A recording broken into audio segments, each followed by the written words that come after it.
Salut à tous, aujourd'hui on se retrouve pour l'épisode numéro 155 de l'After Zap Image. On va débuter avec une déclaration de Thibaut Courtois. Il nous dit: je sais déjà que je serai encore à Chelsea l'an prochain, que je prolonge ou non.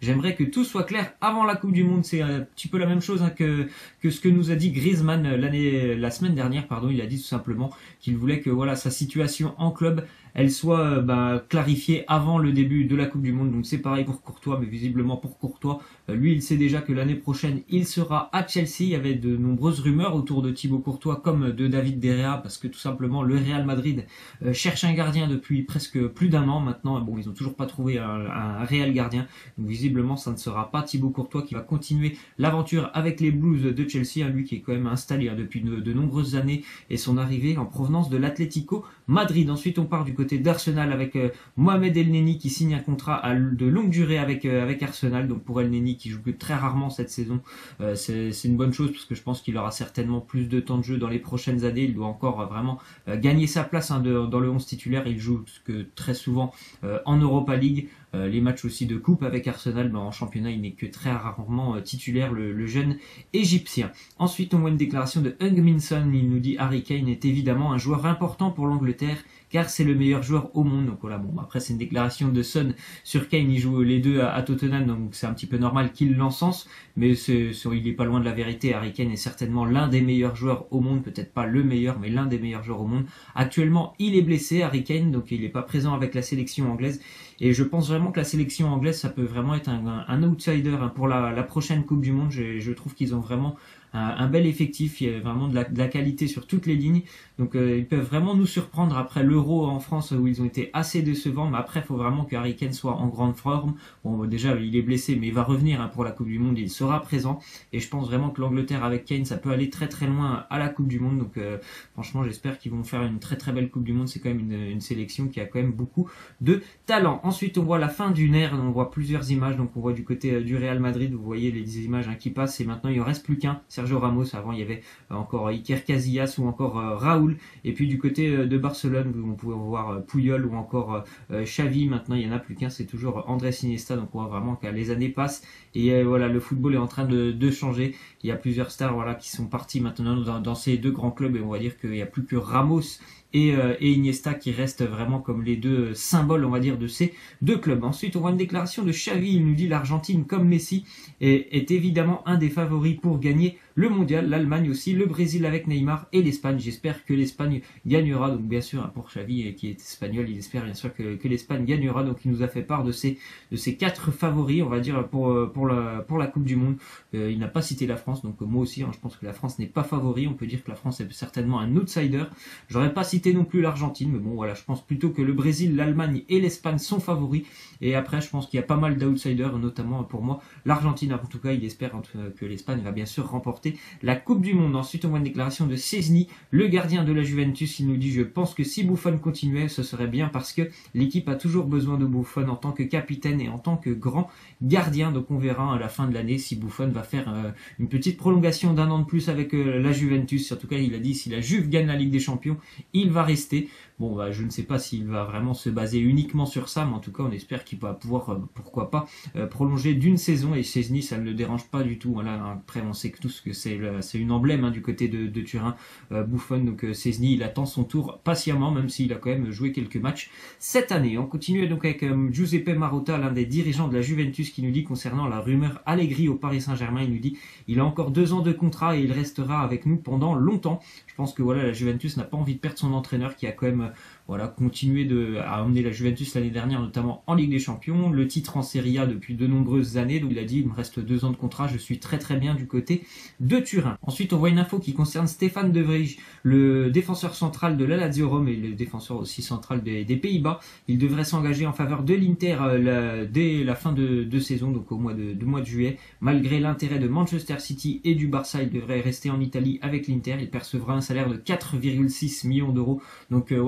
dans ce transfert, l'équipe qui se fait un petit peu avoir, c'est la Lazio Rome, parce que normalement Stefan de Vrij il devrait partir gratuitement alors qu'il a un talent exceptionnel. C'est vraiment un très très bon défenseur central très très solide. Ensuite on voit que Messi avoue qu'il aura du mal à jouer avec Dybala à la Coupe du Monde. En fait ils sont tout simplement incompatibles les deux pour jouer en sélection ensemble, tout simplement parce qu'ils jouent au même poste déjà, notamment dans leur club respectif, que ce soit au Barça ou à la Juventus. Ils jouent surtout en numéro 10 les deux joueurs, et ils ont essayé de jouer ensemble du côté de l'Argentine et ça n'a pas vraiment fonctionné. Ils se marchaient un petit peu dessus, donc c'est un petit peu compliqué donc pour d'imaginer Paulo Dybala à la Coupe du Monde. J'espère qu'il sera présent. Il n'était pas présent là pour la dernière sélection avec l'Argentine. J'espère qu'il sera présent, même si c'est sûr que visiblement il sera pas dans le 11 titulaire. J'espère qu'il pourra être présent au moins avec les remplaçants argentins, parce qu'il a quand même un talent fou et il peut certainement aussi lors d'un cours de match changer le résultat d'un match. Ensuite on voit que Jorge Sampaoli a fait une petite déclaration. Il nous dit: Messi a un revolver qui s'appelle la Coupe du Monde sur la tempe.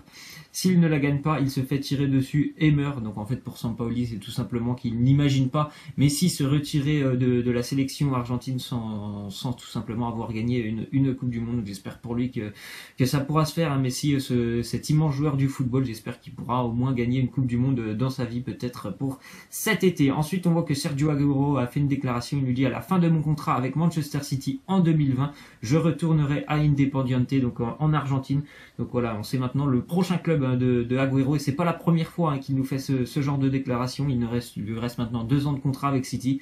Il n'y a pas vraiment de rumeurs de départ du côté d'Agüero, donc visiblement il va aller au bout de son contrat avec Manchester City et il retournera terminer sa carrière en Argentine. Ensuite on voit une déclaration de Griezmann. Il nous dit à nos amis journalistes: aidez-nous, laissez les critiques pour les autres pays, donnez-nous de la confiance pour que l'on aille le plus loin possible. Alors bon, certes, les journalistes français critiquent un petit peu l'équipe de France, mais en même temps, c'est un petit peu leur métier de critiquer. Si l'équipe de France ne joue pas très bien, forcément, il y aura quelques critiques. Et je pense aussi que la confiance pour l'équipe de France, elle s'acquiert sur le terrain. Il faut faire des bons résultats, des bons matchs, ce qui n'a pas été le cas face à la Colombie.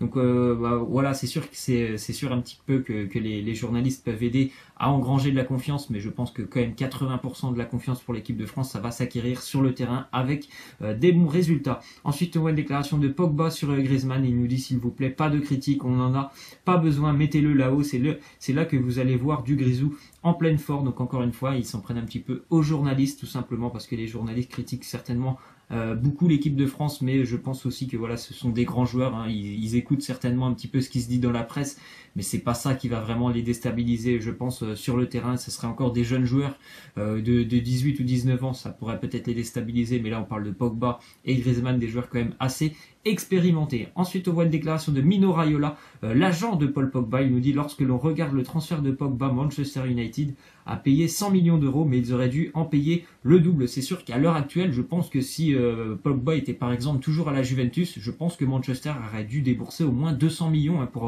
pour acquérir Paul Pogba, parce que je pense que déjà le transfert de Neymar a un petit peu tout déréglé. Et il y a quelques années, 100 millions, c'était l'un des records niveau transfert pour Paul Pogba.